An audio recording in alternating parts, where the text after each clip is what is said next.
नमस्कार दोस्तों, स्वागत है आप सबका एक बार फिर से। दोस्तों, यूक्रेन के खिलाफ रशियन नौसेना ने कैलिबर क्रूज मिसाइल का इस्तेमाल किया, जो कि रोमानिया के एयर स्पेस में भी पहुंच गई। यूक्रेन के सशस्त्र बलों के कमांडर इन चीफ ने ट्वीट करके जानकारी दी कि यूक्रेन के खिलाफ रूस की नौसेना के जहाज़ों के द्वारा लॉन्च की गई 2 कैलिबर क्रूज मिसाइल रोमानिया के हवाई क्षेत्र में चली गई।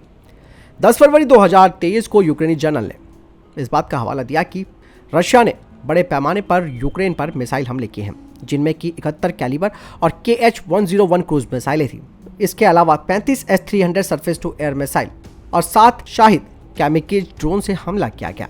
वहीं यूक्रेन का दावा है कि उन्होंने कम से कम 61 यानी कि 61 क्रूज मिसाइलों और 5 ड्रोन को मार गिराया। यूक्रेन के रक्षा मंत्रालय से मिली जानकारी के मुताबिक रशियन कैलिबर मिसाइलों को काला सागर में तैनात रूसी नौसेना के जहाजों द्वारा लॉन्च किया गया था।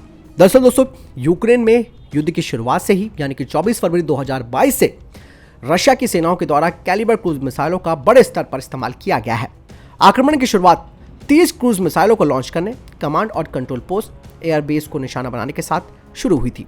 इन मिसाइलों को बुयान क्लास कोवर्टिस, एडमिरल गॉशविक क्लास फ्रिगेट्स और किलो क्लास सबमरीन से काला सागर से दागा गया। यूक्रेनी नौसेना का कहना है कि रूसी नौसेना ने अपने 11 जहाजों को काला सागर में तैनात किया था, जिनमें से 5 जहाज कैलिबर क्रूज मिसाइलों को दागने में सक्षम थे। दरअसल रशिया की जो कन्वेंशनल लॉन्ग रेंज स्ट्राइक क्षमता है, उसका कोर एयर और सी लॉन्च क्रूज मिसाइलें हैं, जिनका नाम KH-50, AS-23A/B और SSN-30 कैलिबर मिसाइलें हैं, जिनकी फायरिंग रेंज 1500 से 4500 और 2000 किलोमीटर तक है। इसके अलावा दोस्तों, कैलिबर मिसाइल का एक डेरिवेटिव कैलिबर M विकास के अधीन है और इसमें 4500 किलोमीटर की बढ़ी हुई सीमा होगी और इन्हें सरफेस शिप्स और सबमरीन में रशिया के द्वारा लगाया जाएगा। साथ ही इसका ग्राउंड लॉन्च वेरिएंट भी अभी अपने विकास के अधीन है। कैलिबर को नाटो में SSN-27 सीजलर कहा जाता है और रशियन आर्म फोर्स वर्तमान में शिपबॉर्न कैलिबर NK और submarine launch calibre PL missile का मॉडिफिकेशन कर रही है।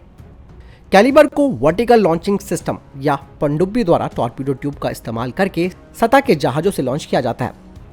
इनकी जमीनी लक्ष्य के विरुद्ध जो रेंज है वो 2600 किलोमीटर है और समुद्र के लक्ष्यों के विरुद्ध सीमा इनकी 375 किलोमीटर है।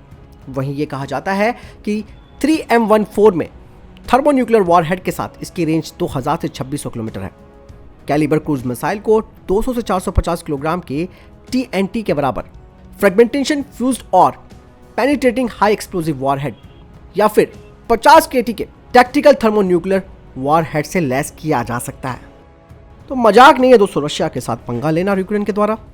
यूक्रेन अभी तक युद्ध में इसलिए टिका हुआ है क्योंकि पश्चिमी देशों का सपोर्ट मिल रहा है, नहीं तो यूक्रेन की हालत तो रशिया ने शुरू में ही खराब कर दी थी और रशिया महाशक्ति है, उसके साथ लगना इतना आसान नहीं है।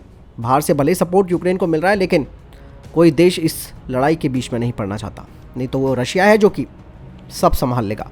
आपको क्या लगता है कमेंट सेक्शन में लिखकर जरूर बताइएगा। मिलता है नए वीडियो के साथ। जय हिंद, वंदे मातरम।